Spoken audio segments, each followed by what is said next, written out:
Q&A session. If you have questions, please go ahead and send in your cards. Or we can just give you the mic. It's not a big deal for this one. Please sit down. Anyone needs cards?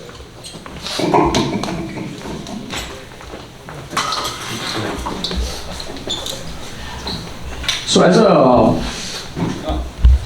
as a first question, we saw, there was this tension between, in several of these previous conversations, there was a tension between foreign religions in the region versus the indigenous religions. Zafar Sahito talked a lot about that, and the others touched upon it too from their perspective. I was wondering, can spiritual systems like Sufism or Sikhism, can they play a role in connecting South Asian Muslims with their Hindu and Buddhist indigenous traditions? We saw with the case of the Hazaras, they seem to straddle that border pretty well. I spoke to Afghan Hindus and they said that Hazaras over there physically defended them from mob attacks. So what are your thoughts on the role of spiritual systems like Sufism or Sikhism? What do you think? Do you think that will play a role? Or I would like to hear from several of you, whoever would like to. Okay. Use the mic, please. Yeah. Is it on? Hello. It's on. It's on. I think it is This one. It is very possible. Really, it's very possible because it's just one factor, awareness. So once people are properly educated, once the people are educated on the roots of Sanatana Dharma, it is possible because it's common sense. So we need more awareness. We need more education. Education not means like everyone is trying to put their kids in the schools like regular syllabus or something. We need a proper education at least till age of 10, which is about the harmony, about the peace, about the rights of your own and others. So it is possible, it can be done, but it needs a lot of effort to bring that education system, which is more about the morality, which is more about Rahul Sur, would you like to say something? So I am a bit of a pessimist in this regard, actually, because revealed religions which say they are perfect and consequently cannot be modified by the very definition, offer a very, very difficult target for coexistence because they say they are perfect. So once something is perfect and claims to be perfect, then a reform is very difficult in that. Now, that doesn't mean that if you have fundamentalist religion, there are three ways of dealing with it. One is that you actually follow it. Two is you ignore it and therefore pretend as if its bad parts don't really matter. And the third is you simply say goodbye to it and say like, I'm out, right? Now, when you have a very strong religion which says that we are going to conquer the earth and has expressions of hatred for people who are not of the faith, there is going to be a certain minority who is obviously going to believe in that.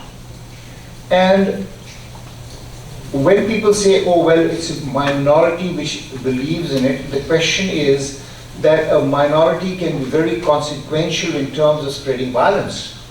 So therefore you have 9/11, which was done by 19 people only, and it changed world history. So consequently, the argument that vast majorities of people belonging to one religion are peaceful really doesn't cut it.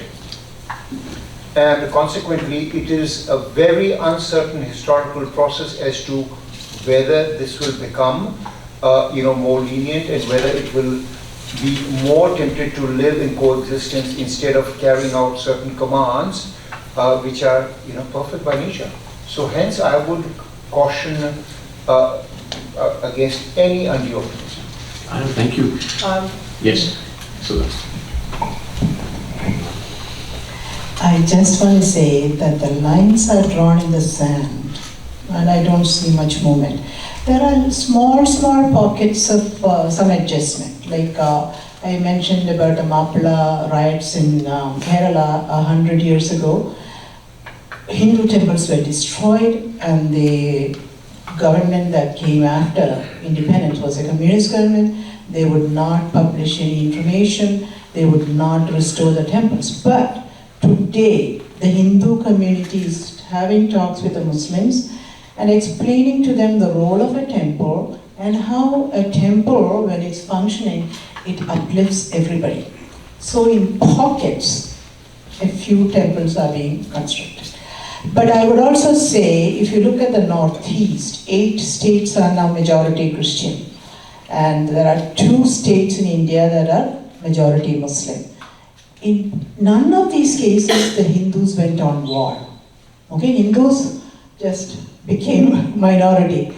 But the foreign media and the foreign missionary is creating a situation of making the converted Christians into anti-nationals. Means they want them to be anti-India.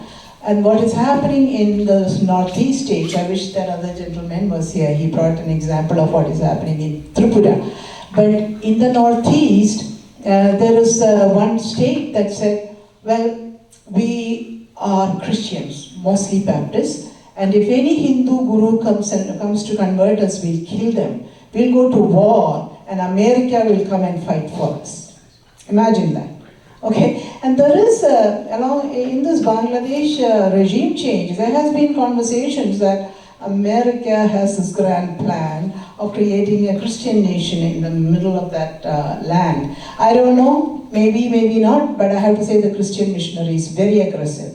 Recently, there was a video of a Christian pastor who said, it's the duty of the Hindu to convert, and if they do not convert, we will claim persecution of Christians. So, and the American media, the reason KONA exists, the organization that I work with exists is because, and also what Richa does, we exist because the narrative here is set that we are bad, abusive, oppressive people. We can't get an article published in New York Times or Washington Post. If we are interviewed by NPR, they will quote us with one line, and they will have the other side as a one page. So the deck is stacked against us. So I don't see how we coexist to some extent.